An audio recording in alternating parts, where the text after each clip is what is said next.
Forget the loud pipes. Forget the catalog bolt-ons and the carbon fiber jewelry. We all know that rider, the one whose bike looks like a rolling advertisement but still has the same vague brake feel and annoying handlebar buzz it had from the factory. They're chasing the image of a perfect bike. But today, we're not talking about the image. We're talking about the machine itself.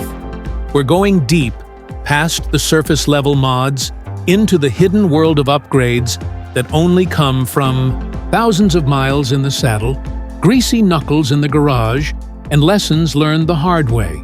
These are the secrets. The subtle, almost invisible changes that fix the problems you didn't even know you could solve. The ones that don't get you likes on Instagram, but will earn you a nod of respect from a seasoned mechanic. They don't cost a fortune, but they pay you back every single time you ride. And if you're the kind of rider who values a bike that just works flawlessly every single time, then you've come to the right place.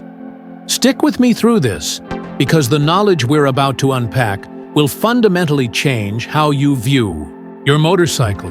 And if that's the kind of content you've been searching for, do yourself a favor and hit that subscribe button right now. Join the riders who know the difference between flash and function, because we are just getting started.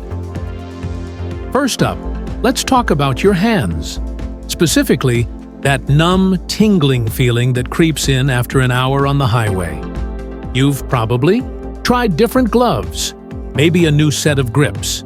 But the real culprit is often high-frequency vibration, and the cure is surprisingly simple: filling your handlebars with something to deaden the buzz. Most handlebars are just hollow tubes, and, like a tuning fork, they resonate with the engine's vibrations. The secret mod is to pop off your bar ends and fill the hollow bars with a dense, vibration-absorbing material. Some old-school mechanics use silicone sealant, squirting it in and letting it cure. It works, but it's messy and permanent. A better, reversible method is to use number 8 or number 9 lead birdshot. It's incredibly dense, fills every void, and adds a bit of weight to the ends of the bars, which itself acts as a dampener. You simply pour it in, packing it down, and then seal the ends with a bit of foam or a cork before reinstalling your bar ends. The difference is not subtle. That high-frequency tingle that makes your fingers feel like they're asleep is drastically reduced. It's a mod you can't see, but you will absolutely feel, turning a punishing highway drone into a smooth, comfortable cruise.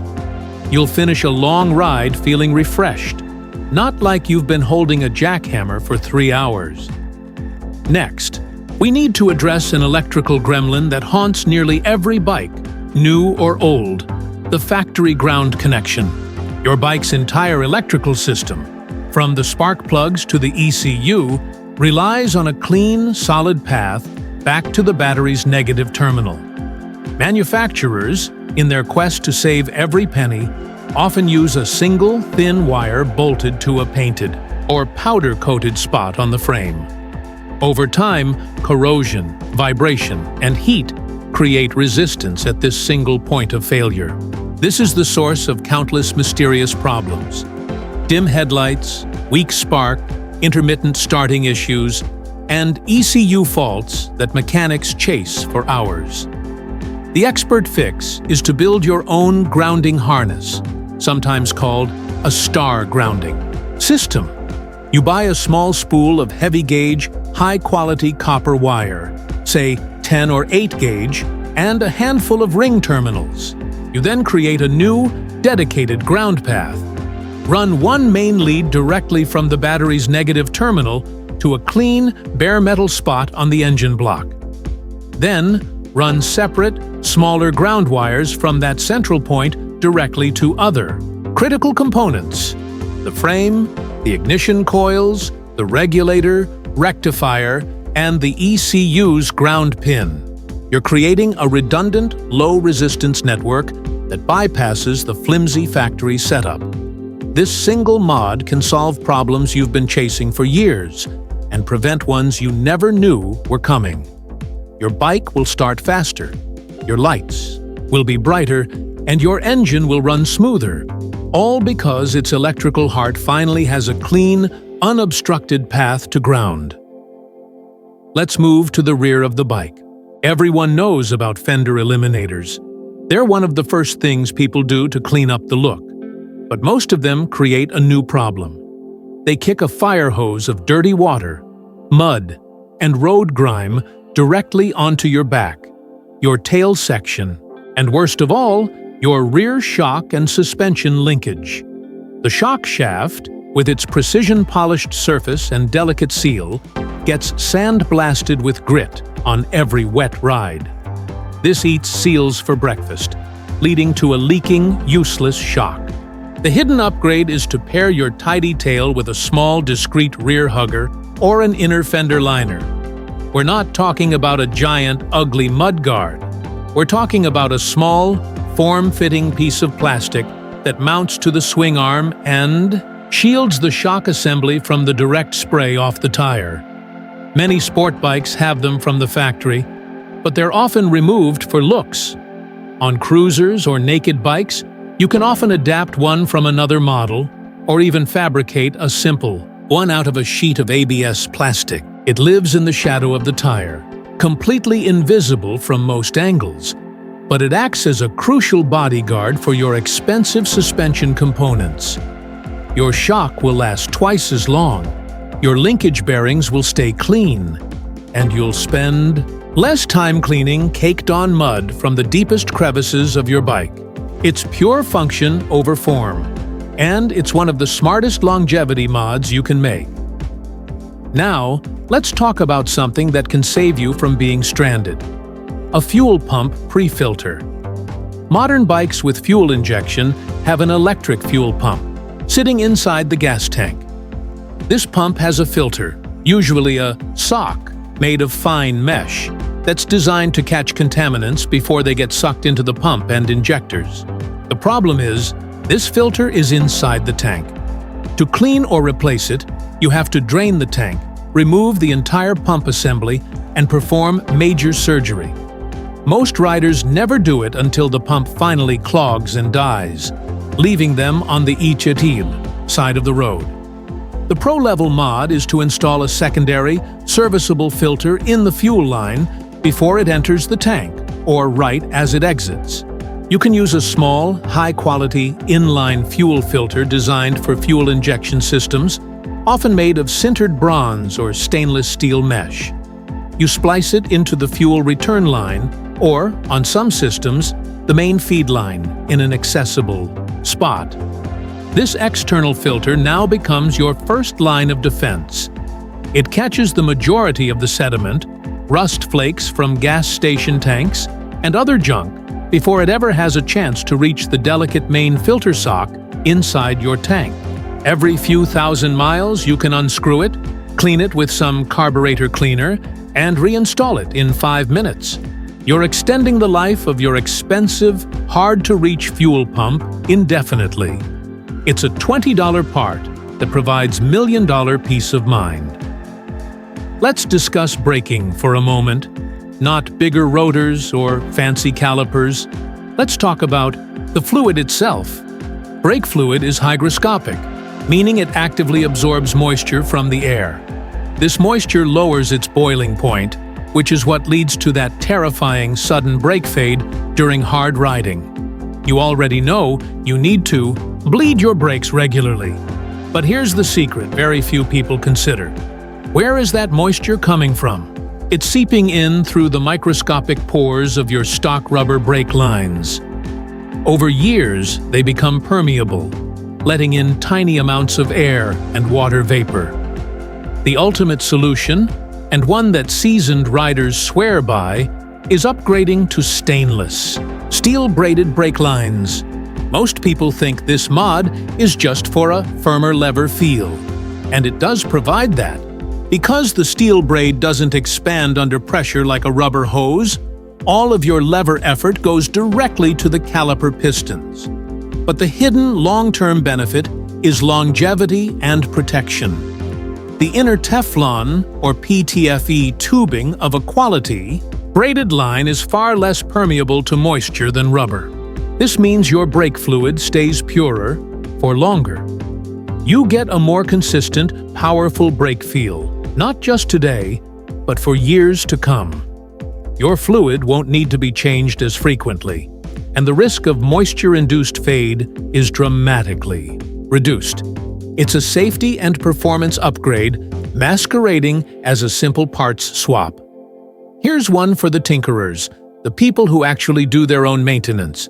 You know the frustration of dropping a bolt, a washer, or a nut into the dark abyss of the engine bay. You spend the next hour with a magnet on a stick and a prayer. The truly clever mod is to preemptively magnetize your most used tools. We're not talking about buying new magnetic-tipped screwdrivers. We're talking about using a powerful neodymium magnet to give a temporary or semi-permanent magnetic charge to the tools you already own. Take your 8, 10, and 12 mm sockets and wrenches, your Allen keys, and your screwdrivers. Simply rub them firmly, in one direction, across a strong rare earth magnet for about 30 seconds. This will impart enough of a magnetic field for them to securely hold on to a steel bolt or nut. Now, when you're trying to start a bolt in a hard-to-reach place, it won't fall off the end of your wrench. When you remove a screw from a deep recess, it comes out with the tool instead of disappearing into the bike's guts.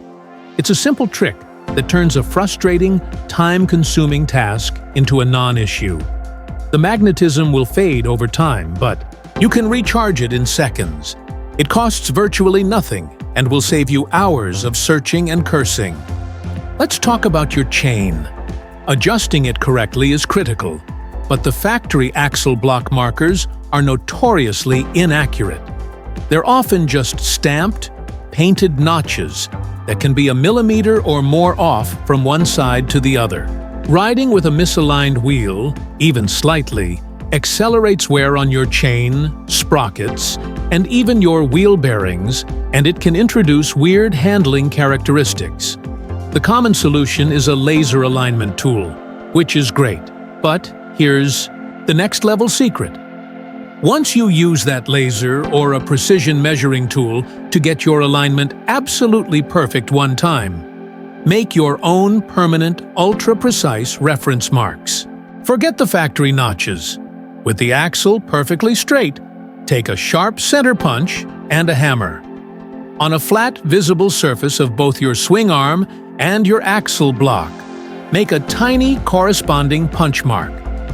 Now you have a set of custom, perfectly aligned reference points.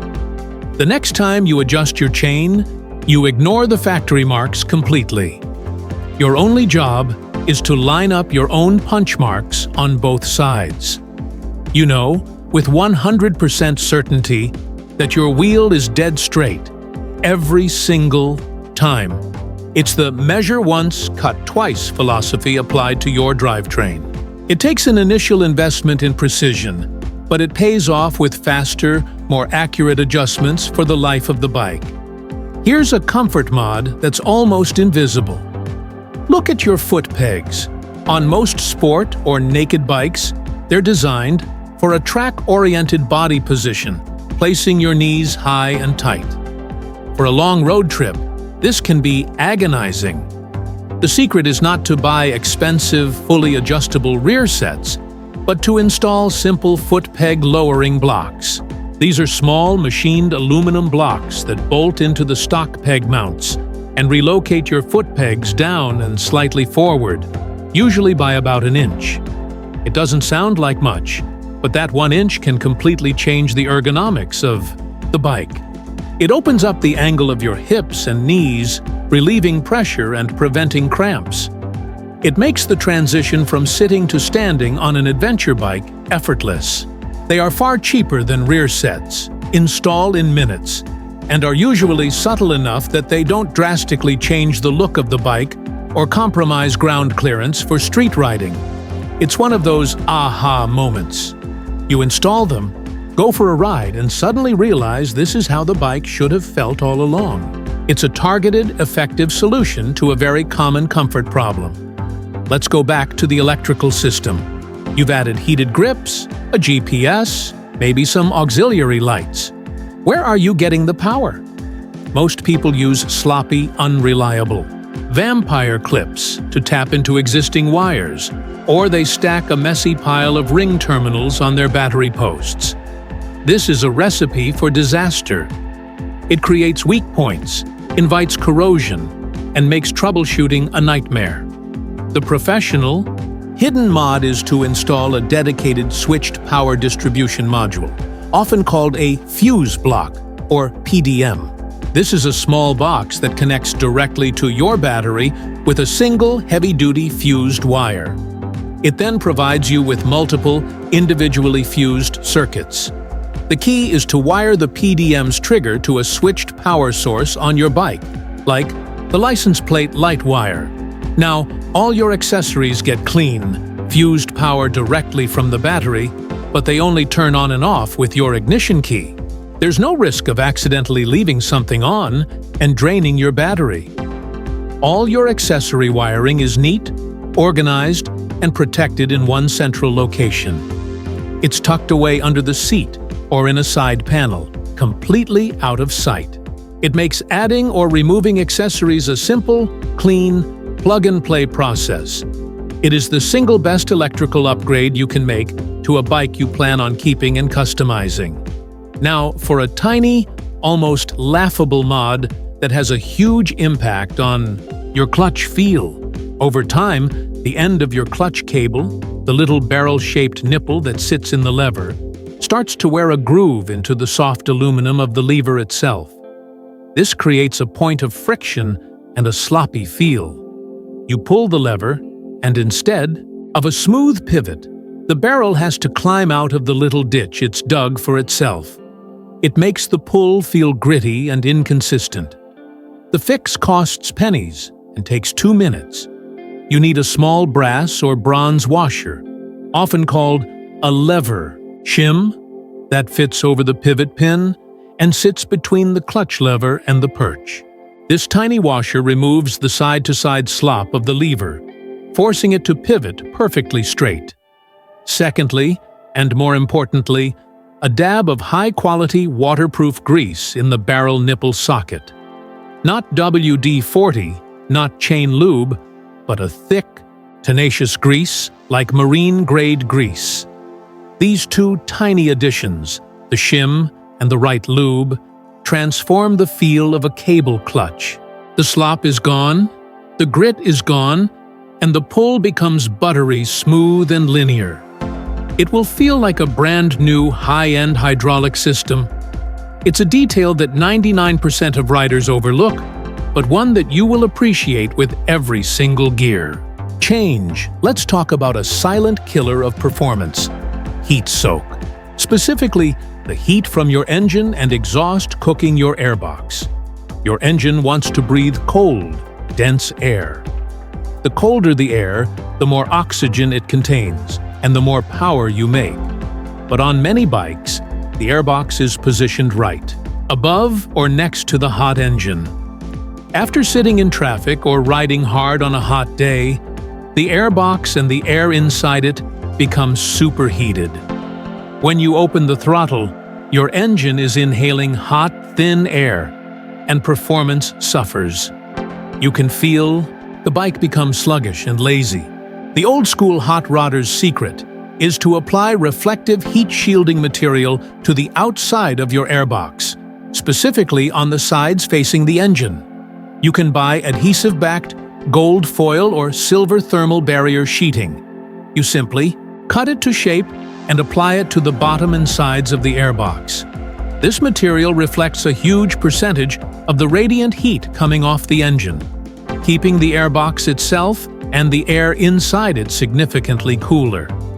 It's a mod that's completely invisible once the fuel tank is back on, but it pays real dividends in maintaining consistent performance. It ensures your bike is breathing the best possible air, not the preheated leftovers from the engine bay. Here's one that addresses the tiny annoyances that drive you mad: the side stand. On a sport bike, It's often a tiny, sharp little peg. That's hard to catch with your boot. On an adventure bike, it has a tiny footprint that sinks into hot asphalt, soft dirt, or even grass, leading to the slow, heartbreaking tip-over of your beloved machine. The solution is not one, but two simple mods.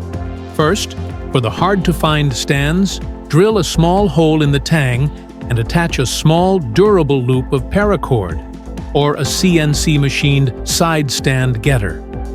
This gives your boot a much larger, easier target to hook onto, making deploying the stand a simple, no-look operation. Second, and more importantly, is the side stand foot enlarger. This is a small, flat metal plate that bolts onto the bottom of your side stand, doubling or tripling its surface area. It spreads the bike's weight out, preventing it from sinking into soft ground. It's cheap insurance against a dropped bike, which can cost hundreds or thousands in broken levers, mirrors, and fairings.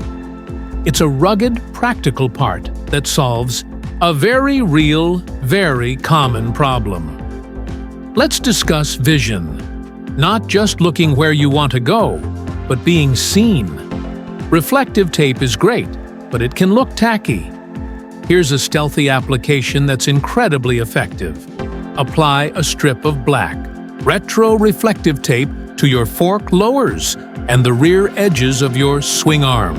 During the day, black on black is virtually invisible. It just looks like part of the bike. But at night, when a car's headlights hit it from the side, it explodes with bright white light. This creates a powerful biomotion cue for other drivers. The distinct separate points of light on the moving forks and swing arm instantly register in a driver's brain as a vehicle in motion, not just a static reflector. It provides crucial side-on visibility at intersections, which is where a huge number of motorcycle accidents happen. It's far more effective than a simple patch on your jacket because it outlines the machine itself and highlights its movement. It's the definition of a secret mod, completely hidden in plain sight, until the moment it's needed most. Finally, let's talk about the ultimate anti-theft device, born from pure, old-school paranoia. Forget alarms that people ignore. Forget GPS trackers that can be found and disabled. The most effective system is one that is unique to your bike and utterly confusing to a thief.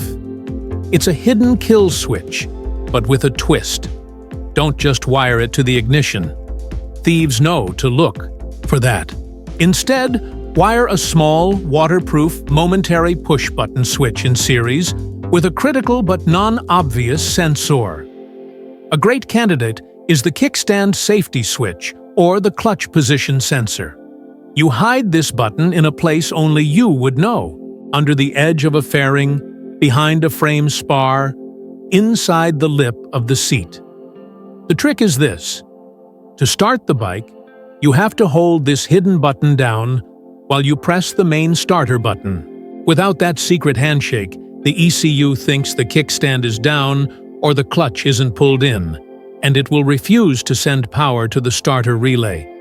The bike will have full power, the lights will turn on, but it will be completely dead when you hit the start button. A thief can spend an hour trying to hotwire it and will never figure it out, because they are looking for a broken connection, not a second, hidden one that needs to be made. It's a layer of analog security in a digital world. It's your bike's own secret password. These aren't the mods you'll see in magazines. They are the quiet, intelligent upgrades that separate a good bike from a great one. They are born from experience, from a deep understanding of how a machine works and how it fails.